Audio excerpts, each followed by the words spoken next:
everyone, this is Katie Jacobsen, the Internet Marketing Strategist, founder of Precision Marketing Academy, and leader of the Momentum Marketers Alliance, a mastermind group where I work under Adam Spiel and Garrett White's Movement Marketers program to train today's modern entrepreneurs on subjects of finding personal power and certainty in the marketplace, modern marketing, and strategic sales. Today I'm going to teach you some of the basics of video marketing.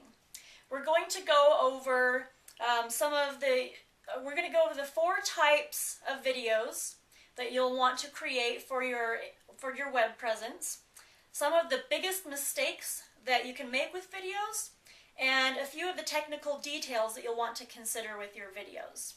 Now, before we get into those 3 steps, the most important thing that I can tell you about video marketing is to get started and keep going. Also, done is better than perfect. I'm going to be laying out a lot of things here for you, and if that overwhelms you, just pick 1 or 2 of them and get started anyway. Okay, the 4 types of videos that you may want to create, first would be a welcome video. This is a video up to about 1 minute and 30 seconds long that you'll use to introduce yourself and the benefit that you provide to your viewers. This would be on your Facebook page, your website, your blog. Okay, the second type of video will be a lead capture page video. And this goes only on a lead capture page or right above a lead capture form on one of those other sites. And this is a very short video, 30 to 60 seconds long, where you present a problem that your viewers may be having, and you tell them that on the other side of the video is your solution. You may also tell them some of the benefits that they'll get by putting in their email address and opting into your products. The third type would be how-to videos. That would be videos like this one, or even more specific ones where you show exactly what to do. And the fourth type of video would be a lifestyle branding video. This is a video where you can explain your past, where you've been, the history of your brand. In the case of most of the people that I train, your brand is yourself. So you're talking about your past and how you've got where you are, your story. You can talk about your interests, even if they're not exactly related to your business. People want to know who you are and more about you as a person so they can really feel connected with you. These videos can be longer, about 4 to 5 minutes long. And they'll also include a description of your audience. What is the type of person that you work with like? And what is their lifestyle like? I will give an example to one of these videos on my Facebook page, which I'll direct you to at the end of the video. Okay, we'll talk about the biggest mistakes that people make with video. And one of them is poor audio. You must have good audio in your video or people will become disinterested very quickly. Ideally, you would have a microphone that connects to your video camera. And if you don't have that, you need to keep your video camera close to you so that it can pick up the audio loudly. The second one to go along with that would be poor lighting. Okay? So you may be looking around at this video and saying, well, you don't have a microphone and your lighting's not that great. And that's where I'm going to defer back to the very first thing we talked about, which is done is better than perfect, and get started. You'll want to invest in all of the necessary tools eventually, but it's more important to at least get started. The next big mistake that people make is having no purpose in their video. This video is very clearly focused on video marketing, and we're not just talking about a bunch of random topics here. There's a clear purpose. And another biggest mistake that people make is no clear call to action. They just end the video and the viewer doesn't have any next steps to take. And that's a missed opportunity as far as gaining followers, gaining leads, or even gaining sales. Okay, finally, we are going to go over a few of the technical details that you may want to be aware of.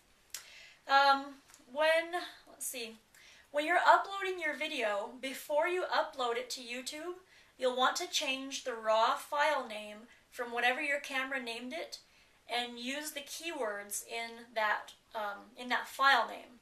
So if your video is about video marketing, I might call it Katie Jacobsen Video Marketing dot whatever.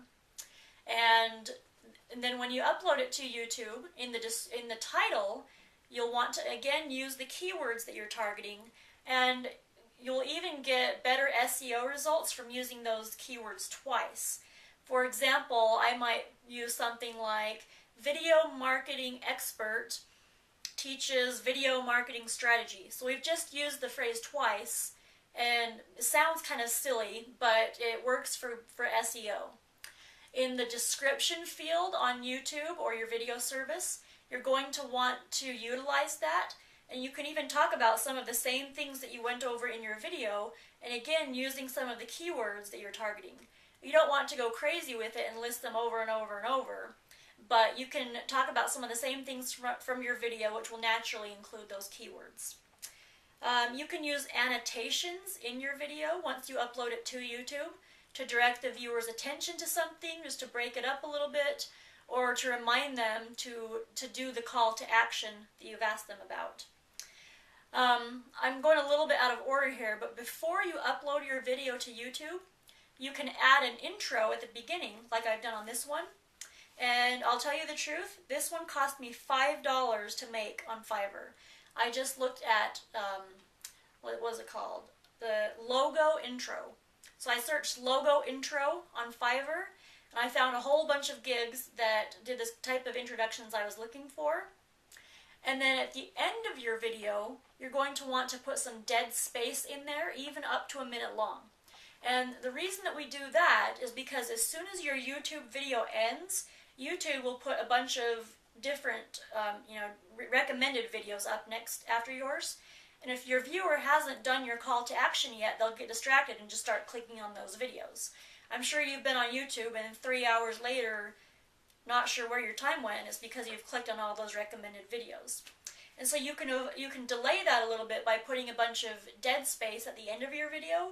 And again, you can use your movie editing software to do that, or you can get the person that made your intro on Fiverr to do that for you as well.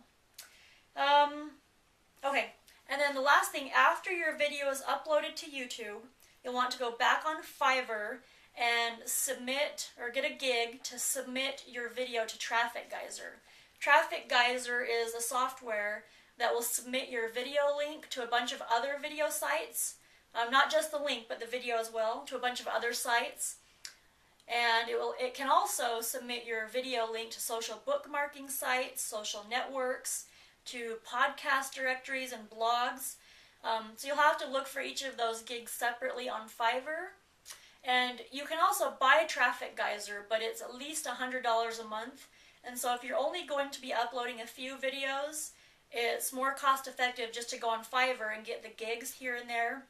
But if you want to do a lot with each video, and you're going to be doing a lot of videos, it may be more cost effective to just buy the program yourself. Okay, so we've covered a lot pretty quickly. I will give you some examples and links on my Facebook page, so I want you to click the link down below. It's a link to my Facebook business website, Katie Jacobsen Coaching, and I'll see you there. Thanks!